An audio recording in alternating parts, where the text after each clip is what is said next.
अस्सलामुअलैकुम जी, मेरी प्यारी प्यारी बहनों, सहेलियों, सखियों, सब कैसी हैं। उम्मीद है कि सब ठीक ठाक होंगे। अल्लाह पाक आप सबको हंसता वसदा नाश्ता पजदा रखे, इलाही आमीन। तो जी सर्दियाँ आ गई हैं, सर्दियों की सौगातें भी घरों में आनी शुरू हो गई हैं। इधर उधर से रोज़ कहीं ना कहीं से खुशबू आ रही होती है, कभी गुड़ वाले चावलों की, कभी साग की, कभी कड़ी की। और मैं भी आज कड़ी बना रही थी क्योंकि मेरे हस्बैंड को वैसे ही बहुत पसंद है, तकरीबन सबको ही घर में पसंद है। और ख़ास तौर पे जो वो सेशन चलता है ना पहले पकौड़ों वाला, वो भी बड़ा मज़े का लगता है। तो इस वजह से कढ़ी बन रही थी। यहाँ पे मैंने दही ले ली थी, उसमें मैं डायरेक्ट ही इसमें डाल देती हूँ पतीले में। मैं अलहदा से ब्लेंडर गंदा नहीं करती है, ज़ाहिर है बर्तन खुद ही धोने होते हैं, सर्दी भी इतनी होती है। तो मैं इसी में हैंड बीटर जो होता है अंडे बीट करने वाला, वही ले लेती हूँ। और उसके साथ मैं सारे मसाले, नमक, मिर्च, हल्दी डाल के सिंपल से, और दही और बेसन डाल के तो उसको अच्छी तरह बीट कर लेती हूँ। उसमें फिर पानी डाल के उसको चढ़ा देती हूँ। अभी फ़िलहाल मैंने ये चढ़ाए हुए थे संघाड़े और शकरकंदी। ये भी आपको पता सर्दियों की सौगात ही है। ये भी हम लोग सर्दियों में काफ़ी खाते हैं क्योंकि मेरे बच्चों को काफ़ी पसंद है, संघाड़े भी और शकरकंदी भी। शकरकंदी मैं आपके साथ अभी रेसिपी शेयर करती हूँ कि मैं उसके लिए जो मसाला है, समझ लें ऊपर डालने वाली जो सॉस होती है, चटनी सी, वो बनाती हूँ। वो भी बहुत मज़े की होती है। यहाँ पे मैं बना असल में आज डाल रही हूँ, लेकिन साथ ही मैंने कढ़ी का भी करना शुरू कर दिया था। मुझे ये था कि दाल वगैरह का मैं करके सारा जब चूल्हे का काम हो जाएगा तो मैं फिर एंड पे कढ़ी रख दूँगी, फ़ारिग होगा चूल्हा तो। इस वजह से, क्योंकि एक चूल्हा है तो उसकी वजह से फिर ज़रा मुश्किल होती है। मुझे पता था अगले दिन फिर पकोड़े भी बनाने हैं, उसका तड़का वगैरह भी रेडी करना है, तो एक तो काम मेरा कम हो जाएगा, एक दिन आधा काम हो जाएगा और अगले दिन आधा काम कर लूँगी। और दूसरा ये कि चूल्हा एक होने की वजह से फिर वो भी मुश्किल होती है। 2 चूल्हे हो तो बंदा एक तरफ पकोड़े रख देता है, एक तरफ कढ़ी रख देता है। बस यहाँ पे मैं बना रही थी मूँगी मसरों की दाल। वो तो सबको पता ही है, रेसिपी तकरीबन सेम ही होती है। मेरा बस ये है कि मैं इसमें ज़्यादा मसाले वो वाले नहीं डालती, टमाटर, अदरक, लहसुन वगैरह। कई लोग उसके लिए भी पूरी मसाला ग्रेवी बनाते हैं। ख़ैर वो मैंने चढ़ा दी थी सिर्फ़ लहसुन का तड़का लगा के। और यहाँ पे मैं बना रही थी चाट के लिए, जो मैंने बनानी थी ना शकरकंदी, उसके लिए मैं बना रही थी। ये मैंने बस क्या करना है, इमली डालनी है थोड़ी-सी, उसमें पानी और चीनी डाल के।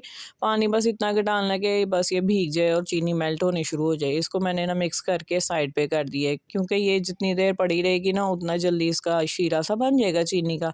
और इमली भी नरम हो के इसका एक गूदा सा निकल आएगा और बहुत मज़े की सॉस बन जाएगी, हमें कोई पकाने की ज़रूरत नहीं। और इधर मैंने उसके लिए पकौड़ों के लिए पालक और जो धनिया, मिर्चें वगैरह वो भी काट ली थी, वो मैंने रख दी थी। और मैं यहाँ पे आ गई थी किचन में दोबारा से, क्योंकि जो कटिंग वगैरह का काम होता है वो मैं ज़्यादातर कमरे में ही जाके करती हूँ। मुझे बड़ा मुश्किल लगता है यहाँ पे खड़े होके काम करना। मैं आराम से बैठ के तो वहाँ पे कर लेती हूँ। फिर उसके बाद मैंने बीच वाले चूल्हे में थोड़ी-सी दाल को रख दिया था ताकि ये थोड़ी-सी सेट हो जाए, और मैंने साथ ही रोटियाँ पकानी शुरू कर दी थी। आजकल ये है कि सर्दियाँ हैं, रोटियाँ पकाना बड़ा मज़ा आ रहा होता है। वैसे तो मुझे पसंद है रोटियाँ पकाना, लेकिन ये जो अलहदा से टाइम देना पड़ता है खड़े होना पड़ता है, मुझे वो काम बड़ा मुश्किल लगता है, जिसके लिए मुकम्मल टाइम देना पड़ता है। वरना मुझे ये होता है मल्टीटास्किंग मेरी चलती रहे, मैं बस एक टाइम में कितने सारे काम कर लूँ। रोटियों का ये होता है कि उसके लिए ख़ास फिर रोटियों के लिए ही बंदे ने खड़े होना होता है, साथ कोई और काम नहीं हो सकता बंदे का। और आपको पता है मैं रोटियाँ भी उल्टे तवे पे बनाती हूँ, तो यहाँ पे मेरी बस रोटियाँ रेडी हो रही थी। और ये बड़ा सैटिस्फाइंग लगता है इस तरह रोटी सेकना और रखते जाना, बड़ा मज़े का लग रहा होता है। मैं भी जब किसी का व्लॉग देखती हूँ तो एक ये रोटियाँ पकाने वाला काम और दूसरा जो बर्तन धोने वाला काम होता है वो बड़ा सैटिस्फाइंग लग रहा होता है देखने में। और छोटा सा जो पेड़ा बचा था उसकी तो फिर आपको पता है छोटी रोटी बनती है, और फिर बच्चे बड़े खुश होते हैं कि मम्मा ने हमारे लिए छोटी रोटी बनाई है। उन बेचारों को पता नहीं होता मम्मा का बस मजबूरी थी छोटी रोटी बनाना, क्योंकि आटा ही इतना बचा था। लेकिन बच्चे बड़े खुश हो जाते हैं। खैर यहाँ पे मैंने साथ ही फिर हल्की-फुल्की सफाई कर ली थी, जो आटा गिरा था, वरना वैसे सफाई नॉर्मल तो मैंने की हुई थी। और जो इस तरह मैं आटे का काम करती हूँ फिर वो फैल जाता है, वो फिर मैं ऐसे हल्का-फुल्का उसी वक़्त साफ़ कर देती हूँ। डीप क्लीनिंग वगैरह तो फिर जब फ़ारिग हूँ बिल्कुल तब करती हूँ।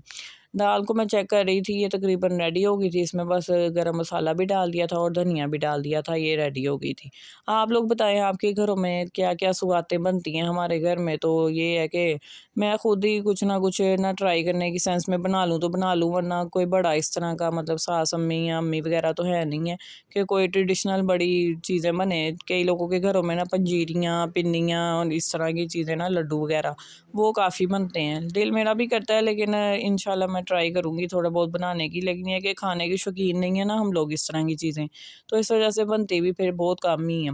अब मेरा माइंड है कि मैं ना गुड़ की वो जो होती है ना पीनट मीठी या चिक्की वगैरह वो भी बनाऊँ, और गुड़ वाले जो चावल है ना वो भी बनाऊँगी। और ये सौगातें बड़ी मज़े की लगती हैं सर्दियों में। यहाँ पे देखें जी, कढ़ी को भी मैंने रख दिया है और ये अगला दिन आ गया है, इसको मैंने ना रख दिया हुआ था सुबह से ही। ये कढ़ी चढ़ रही थी, यहाँ पे चढ़ी हुई थी, और दूसरी तरफ मैंने ना यखनी रखी थी सूप के लिए। बच्चों के लिए मैं अक्सर ऐसे ना सूप के लिए यखनी रख देती हूँ, फिर फ्रिज में रख लेती हूँ, फिर जब उन्होंने सूप पीना होता है बस 5 मिनट में ना उसमें कॉर्नफ्लोर, अंडा और सारी सॉसेज डाल के तो बस हो जाता है। यहाँ पे बर्तन-शर्तन भी मेरे साथ ही धुल गए थे, और यहाँ मैं आ गई थी अब शकरकंदी बनाने के लिए बच्चों के लिए। और बच्चों के लिए मैंने एक साइड पे बना ली थी और एक तरफ ये डैडी के लिए मैं बना रही थी। डैडी वैसे ना खट्टी वगैरह चीज़ें कम ही खाते हैं, लेकिन ये वाली जो इमली वाली है ना, ये मीठी होती है ना, साथ खट्टी मीठी होती है, तो वो ये खा लेते हैं शौक से। तो बस यहाँ पे मैं दोनों प्लेटों में शकरकंदी रेडी कर रही हूँ। अब इस जो है ना सॉस, इसको निकाल के आप चाहें तो ज़्यादा भी बना सकते हैं। मुझे यही था कि फिर बाद में ऐसे ज़ाया ना हो, इसलिए मैंने थोड़ी बनाई थी। ज़्यादा बना लेंगे ना, थोड़ा पानी और डाल लेंगे तो वो थोड़ी पतली भी बन जाएगी और ईज़ी भी रहेगा डालने के लिए। ये मैंने साथ चाट मसाला डाल लिया है। कई दफ़ा मैं ना नमक, काली मिर्च और ना वो डाल लेती होती हूँ भुना पिसा ज़ीरा, वो भी बहुत मज़े का लगता है। और ये चाट मसाला जब करारा खाने को दिल करे तो चाट मसाला डाल लेती हूँ। ये बहुत मज़ेदार बनती है, आप ट्राई करिएगा, और बहुत ही सिंपल है, सिर्फ़ चीनी डाल के इमली में रख देनी है और बाद में चाट मसाला डाल लेना है। यहाँ पे मेरा ना अगले दिन सुबह पार्सल भी आ गया था। ये मैंने ना मॉइस्चराइज़र मंगवाया था और मैं काफ़ी देर से यही वाला यूज़ कर रही हूँ। काफ़ी अच्छा है, ये मुझे सूट भी किया हुआ है और लाइट वेट बहुत है। सबसे अच्छी बात है, ये देखें ऑयल फ्री है, बिल्कुल भी फ़ील नहीं होता कि हाथों पे या मुँह पे कुछ लगाया है। आप इसमें ये है कि एसपीएफ भी है, तो वो थोड़ा-सा सैटिस्फैक्शन भी हो जाती है कि हम लोगों ने सनब्लॉक भी थोड़ा बहुत लगाया हुआ है। हालाँकि ये एसपीएफ 20 है सिर्फ़, लेकिन चलें कोई बात नहीं। जो लोग मेरी तरह ज़्यादा चीज़ें नहीं ना लगाते, जिनको बहुत ही आलकस होता है इन चीज़ों का, तो वो फिर ये है कि इस तरह की चीज़ ले सकते हैं जिसमें बस एक ही चीज़ में 2-3 चीज़ें आपको मिल जाती हैं। ये क्रीम भी है आपकी, समझ लें डे क्रीम भी है, नाइट क्रीम भी है, मॉइस्चराइज़र भी है। और ये मैंने नाश्ते में बनाया था अपना मिक्स वेजिटेबल वाला पराठा, वो मैंने खाया। उसके बाद मैं किचन में आ गई थी, फिर मैंने पकोड़ों की तैयारी शुरू कर दी थी। पकोड़ों के लिए वही बेसन में सारे स्पाइसेस डाल के नमक, लाल मिर्च, हल्दी, ज़ीरा, सूखा धनिया, भुना पिसा ज़ीरा और थोड़ा-सा अनारदाना भी मैं डालूँगी। ये मैंने भुना पिसा ज़ीरा डाल दिया, थोड़ी-सी काली मिर्च, थोड़ी-सी अजवाइन डाल के, तो बस इनको मैं ना मिक्स कर लूँगी। ये 1 चुटकी बिल्कुल मीठा सोडा मैंने यहाँ पे डाला है, उससे ना पकोड़े बड़े क्रिस्पी और मज़े के बनते हैं, बिल्कुल हार्ड वो चीरे से नहीं होते, सॉफ्ट होते हैं। कढ़ाई को भी मैंने रख दिया हुआ था गरम होने के लिए, क्योंकि ये मैंने ना धो के इस पे थोड़ा-सा ऑयल लगा के रखा था, वरना ये लोहे की कढ़ाई है ना, इसमें ज़ंग लग जाता। क्योंकि ज़्यादा यूज़ नहीं होती, तो वो ना पड़े-पड़े इसमें ज़ंग सा लग जाता। तो इसको मैंने लोहे की जाली से अच्छी तरह साफ़ करके, तो इसको ना फिर थोड़ा-सा ऑयल लगा के अच्छी तरह सारी तरफ तो फैला दिया था। यहाँ पे जो कल मैंने पालक और धनिया काटा था, वो भी मुझे बहुत अब तसल्ली थी, कोई काम नहीं था इतना ज़्यादा करने वाला। यहाँ पे प्याज भी मैंने मंगवा लिए थे, असल में प्याज आने वाले थे। प्याज मैंने निकाल लिए थे तड़के के लिए भी और साथ में पकौड़ों के लिए भी। ये मैं अब काट लूँगी और बाकी सारी मेरी चीज़ें तकरीबन रेडी हैं। ये मैं पकौड़ों वाले प्याज इसमें डाल दूँगी जो मैंने चॉप किए थे, और जो स्लाइस किए हुए हैं तड़के के लिए वो अलहदा से रख लूँगी। बस यहाँ पे मैं हरी मिर्चें, धनिया और पालक डाल के तो बेसन को रेडी कर लूँगी और सारे मैं इसके ना पकौड़े निकाल लूँगी। यहाँ पे मैंने साथ में ना थोड़ा-सा अनारदाना भी डालना है। अनारदाना भी मैंने धो के ना छलनी में रखा हुआ था, वो भी मैं डाल के तो फिर पकोड़े बना लूँगी। यहाँ पे ऑयल गरम होने के लिए रख दिया है। आप लोग बताएँ, कुछ लोग ऐसे पकोड़े बनाते हैं वो जो सिर्फ़ सब्ज़ियाँ ही सब्ज़ियाँ होती हैं ना, और उसमें थोड़ा-सा बेसन डाल के, वो मज़े के लगते हैं। लेकिन मुझे ना लगता है कि जो कढ़ी वाले पकोड़े होते हैं ना, उसमें इतनी ज़्यादा सब्ज़ियों की ज़रूरत नहीं होती। मैं जो ना वैसे सब्ज़ियाँ पसंद करती हूँ पकोड़ों में। लेकिन जब नॉर्मली खाने हो ना पकोड़े, तो वो फिर आलू वग़ैरह और इस तरह की चीज़ें मज़ा आता है। लेकिन जब कढ़ी के लिए बनाने हो ना, मैं फिर ये वाले बनाती हूँ जिसमें सब्ज़ियाँ नॉर्मल सी होती हैं, आलू वग़ैरह तो बिल्कुल नहीं मैं डालती इसमें। सिर्फ़ ये होता है कि पालक डालती हूँ और हरी मिर्च वग़ैरह बस, धनिया थोड़ा-सा हो तो डाल लिया, वरना धनिया भी इतना ज़रूरी नहीं है। प्याज़ और पालक वाले, और वो भी मुनासिब सी क्वांटिटी में, क्योंकि इसमें बहुत क्रिस्पी पकोड़े तो ज़ाहिर है चाहिए नहीं होती, नरम ही होने होते हैं। लेकिन अंदर अगर बहुत ज़्यादा सब्ज़ियाँ हो ना, तो फिर कढ़ी में जाके वो नरम होते हैं और सब्ज़ियाँ ही सब्ज़ियाँ होती हैं, वो कढ़ी नहीं लग रही होती, वो वेजिटेबल कढ़ी लग रही होती है। ख़ैर सबके घरों का अपना-अपना होता है टेस्ट, और सब एक तरह की चीज़ पसंद नहीं करते। मैं अपना बता रही हूँ कि मेरा ये मुझे इस तरह फ़ील होता है।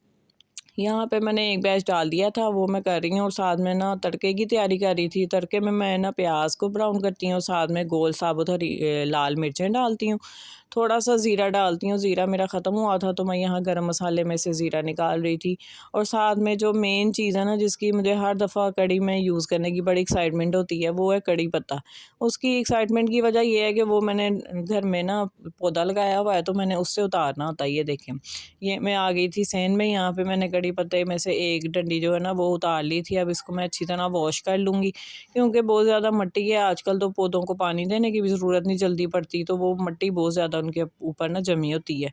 तो बस ये मैंने अच्छी तरह धो के अपने तड़के की सारी चीज़ें रेडी कर ली हैं। अब मैं इसी ऑयल में सारे जो पकोड़े हैं ना वो निकाल लूँगी। और आपको पता पकोड़ों में ऑयल कितना एब्ज़ॉर्ब हो जाता है, तो वो जब फिर थोड़ा ऑयल बच जाता है जो, वो फिर ये होता है कि तड़के के लिए काफ़ी हो जाता है। उसी में फिर मैं सारा कुछ करके तो डाल लेती हूँ, कढ़ाई बिल्कुल हमारी खाली हो जाती है। और यही देख-देख के मुझे हौल पड़ रहा होता है कि कढ़ी कितनी अनहेल्दी चीज़ है, इतना ज़्यादा ऑयल इसमें जाता है। ये देखें, अब इतना ज़्यादा ऑयल था, ये समझ लें सारा यूज़ हो जाना है कढ़ी में, पहले पकोड़ों में और फिर बाकी वाला जो है वो तड़के में यूज़ हो जाना है।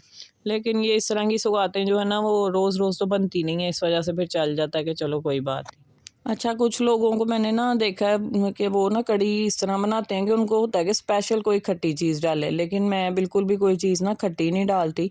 मेरे घर वालों को पसंद भी नहीं है बहुत खट्टी वाली। ये मैं सिर्फ़ दही जो होती है ना वो 2-3 दिन पुरानी फ्रिज की होती है, वो फिर ये नॉर्मल सी यानी कि खट्टी जितनी क हमें पसंद है ना वो बन जाती है। जो अलहदा से खट्टी डालते हैं ना ऊपर से चीज़ें, कई लोग बाकायदा इमली डालते हैं, लेमन डालते हैं, इस तरह की चीज़ें डालते हैं, तो वो फिर हम लोगों को नहीं पसंद, क्योंकि 1-2 दफ़ा हमसायों की तरफ से कढ़ी आई भी ना खट्टी वाली, तो हमें इतना मज़ा नहीं आया। मेरे हस्बैंड को यही वाली इस तरह की पसंद है, डैडी को भी यही पसंद है, तो फिर इस वजह से मैं तो बिल्कुल ही कुछ नहीं डालती हूँ। ये मेरी अम्मी की रेसिपी है, अम्मी इस तरह ही बनाते थे। हाँ, और कुछ लोग इस तरह भी बनाते हैं कि पूरा वो पहले ना उसका मसाला तैयार करते हैं, टमाटर बाकायदा, हरी मिर्चें वगैरह डाल के, पहले आम हांडी की तरह उसका मसाला रेडी करते हैं और फिर उसके ऊपर नॉर्मल सा कोई तड़का ना ज़ीरे वगैरह का लगा लेते हैं। लेकिन वो भी मैं बिल्कुल नहीं करती, मैं पहले ही सिंपल ही दही में ही बेसन और मसाले डाल के उसको चढ़ा देती हूँ। जब वो तकरीबन पक जाता है काफ़ी, 2 घंटे तो लाज़मी कढ़ी पकती है। उसके बाद फिर वो इस तरह ना थोड़ी गाढ़ी भी हो जाती है और उसका टेस्ट भी जो ना अच्छा आ जाता है और बेसन का कच्चापन भी बिल्कुल नहीं आता। बस फिर मैं उसको करके तो बाद में एंड पे जो ऑयल होता है या तड़का होता है बस वही डालती हूँ, पहले मैं बिल्कुल भी नहीं डालती। तो यही मैं सोचती हूँ कि ये हमारी कढ़ी इतनी अनहेल्दी है, तो जो लोग बाद में भी ऑयल डालते हैं और पहले भी मसाले में ऑयल डालते हैं, तो उनका तो ज़्यादा ही फिर ऑयल जाता होगा। ख़ैर ये है कि वही बात है कि सबका अपना-अपना टेस्ट होता है और सब अपने-अपने घरों में ना अपने कम्फ़र्ट फूड में ईज़ी रहते हैं और सबको ऐसे लगता है कि हमारे घर का ये जो है ना ये बहुत मज़े का है, और दूसरे को लग रहा होता है कि हमारे घर का मज़े का है। तो बस यही है कि सबके अपने-अपने टेस्ट के हिसाब से ना घरों में रेसिपियाँ चलती हैं। और यूट्यूब का यही होता है कि यूट्यूब पे यही मज़ा आ रहा होता है कि सब अपनी-अपनी रेसिपी शेयर कर रहे होते हैं, और जो लोग दूसरे तरीके से बना रहे होते हैं उनके लिए वो नया तरीका होता है। कई लोगों को होता है कि हाँ, ये वाला अच्छा लग रहा है, हमसे बेहतर है, तो हम ये वाला ट्राई कर लेते हैं, और कइयों को लगता है कि नहीं, हमारे वाला ज़्यादा बेहतर है, हम अपना वाला ही रहते हैं उसी पे। कई लोग तो वैसे इन चीज़ों में ना बड़े स्ट्रिक्ट होते हैं कि जिन चीज़ों का हमारे घर में मज़ा आता है या जिन रेसिपीज़ को हम पसंद करते हैं ना, उसमें बिल्कुल कोई भी चेंजेस नहीं करनी। और कई लोग होते हैं एक्सपेरिमेंट पसंद करते हैं, वो कहते हैं हाँ, नई चीज़ें ट्राई करते हैं।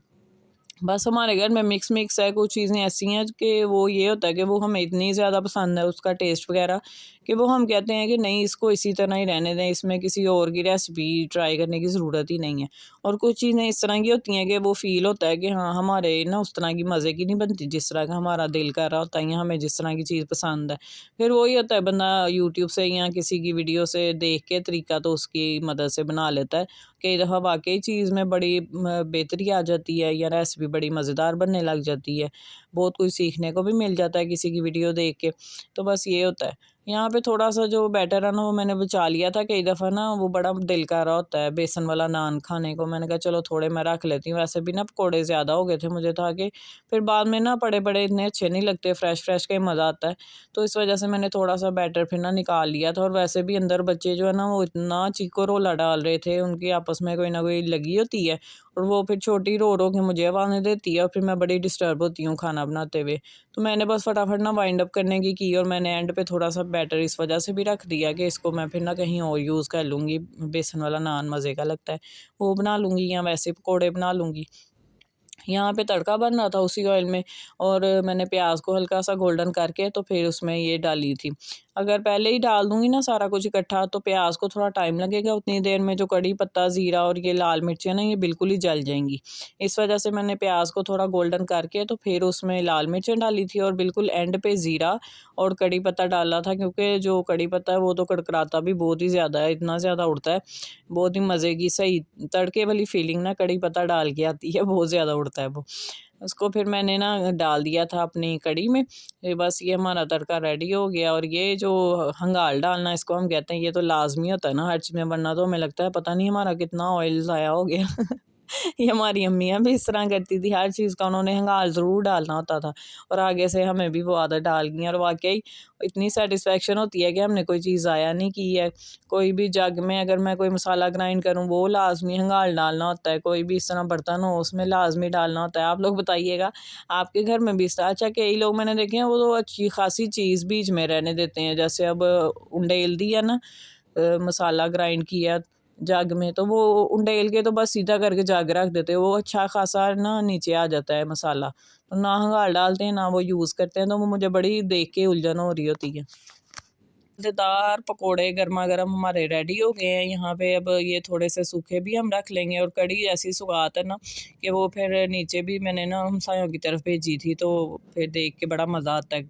इस तरह की चीज़ कहीं से आए भी तो बड़ा मज़ा आता है, और भेज के भी बड़ा मज़ा आता है। तो बस ये था मेरा आज का व्लॉग, ये मैं हमसायों के लिए निकाल रही हूँ। मिलूँगी नेक्स्ट वीडियो में। आप मुझे बताइएगा कमेंट करके कि आपको मेरा व्लॉग कैसा लगा। और मैं गार्डनिंग के भी बनाती रहती हूँ, लेकिन ये होता है कि अब सर्दियाँ ना, तो गार्डनिंग का इतना काम नहीं होता, तो इस वजह से मैं फिर ज़्यादा ना ये कुकिंग रिलेटेड और किचन के ही सारा काम कर रही हूँ। तो बस ये मेरी कढ़ी रेडी हो गई है, अब मैं इसको ठिकाने पे पहुँचा दूँगी ऊपर नीचे।